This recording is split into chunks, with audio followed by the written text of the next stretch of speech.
It's wonderful. But it's something that distinguishes you, something about the way something's crafted, whether it's the pitch or the resume, that sets you apart from Well, and it's the combination. Else. I mean, I used to hire a lot for the tech jobs that I was working at, and resumes all look the same, right? But occasionally you get one where you feel like you can kind of see the person behind it, right? Yes. And that was always when I knew I had something, when I'd scan the resume and the person would kind of jump off the page at me, and that was really what I was looking for. And I know you do great work with people like that, and I help them kind of with the verbal aspect of it, right? With expressing that.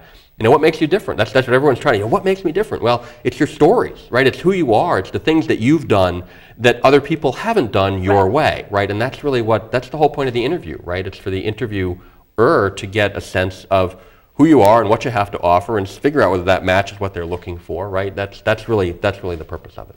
Right. It's to really kind of make what your transferable skills are, kind of jump off the page and connect. And when you really do a summary of qualifications, it's at the top of the resume. When you do that well, it really people respond to it. It's sort of uncanny. People will be like, wow, and they'll do it together and they love the process with me, and then they're like, oh, the feedback I've gotten is amazing. Oh, yeah. And you're like, yes, you know, it's really crafted, it's well done, and people respond to it because it makes sense. I mean, I get that too. I mean, we talk about starting business conversations, and I was working with this one mortgage broker who, if you'd asked her what she did, she would say she was a mortgage broker. And, you know, and the perception is that the housing industry is in trouble, and so everyone would say, oh, I'm so sorry to hear that, it must be terrible for you. And the truth was, she was fine. Mortgages were available, she had products to offer. The issue was that her elevator pitch was putting her on the defensive so quickly that she couldn't convince people that mortgages were available. And so what did we change? Well, we changed it to be, if you ask her what she does, she says, you know, the best thing that happened to me last week is I put this young couple into their very first home. And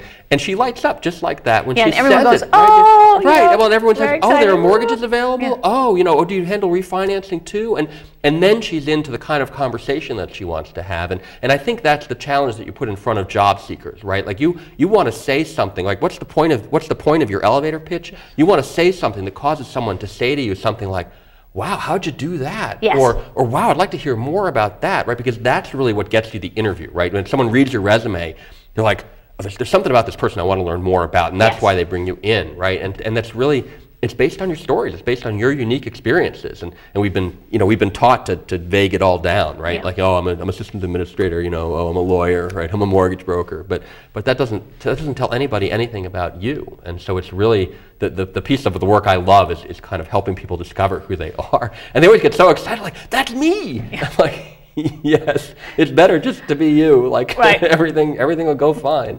It is unbelievable. It's so hard to describe yourself. You need someone to kind of reflect back and pick out the pieces. I work with a woman in marketing who came to me like completely distraught, like I don't have a job and I'm in marketing and I can't do my own resume. And we end up crafting a resume, and she said, how did you explain me? We've only met twice. You know, and I said, well, I understand what you do. We can package it together. And she was so thrilled. And you know, the feedback from her resume was phenomenal because we crafted the summary of qualification and then we came up for stories behind them so she could back them up.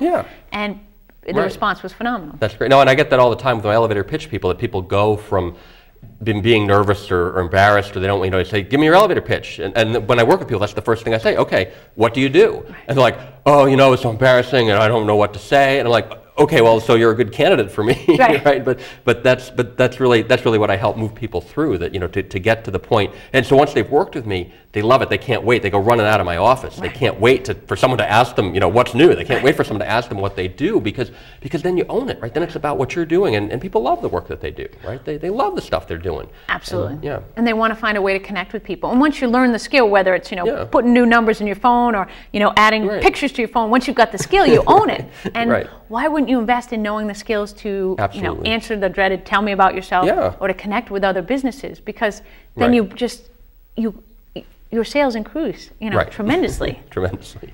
It's unbelievable. You watch the way people respond to it.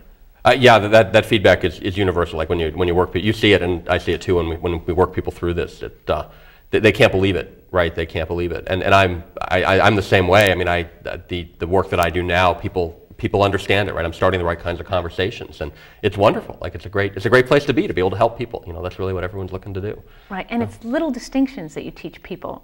You know, helping them refine their stories because they've got the kernel of the truth inside them. They've got pieces of the story, but it's helping craft a story that's really well done. It's kind of like a paper. Some people throw out, like you wouldn't submit the first draft of any paper, you just wouldn't. And people submit the first draft of their elevator pitch and you're like, oh, something doesn't make sense. It's not even the first draft, they're like writing it as they're they're writing it as they're going. You're like, oh, where are you going with this? I haven't even done the draft. But I like that metaphor, that's good, and it just like, we saw a video today and the woman was like, I'm unemployed. She was trying to get a job. I'm unemployed. Did I mention I'm unemployed? And I really could be employed at a great place. And we were like, cut that, begin where she started to talk about herself. Yeah, absolutely. So it's helping people craft that. And it's a very exciting process and it can be very rewarding. Yes, very definitely.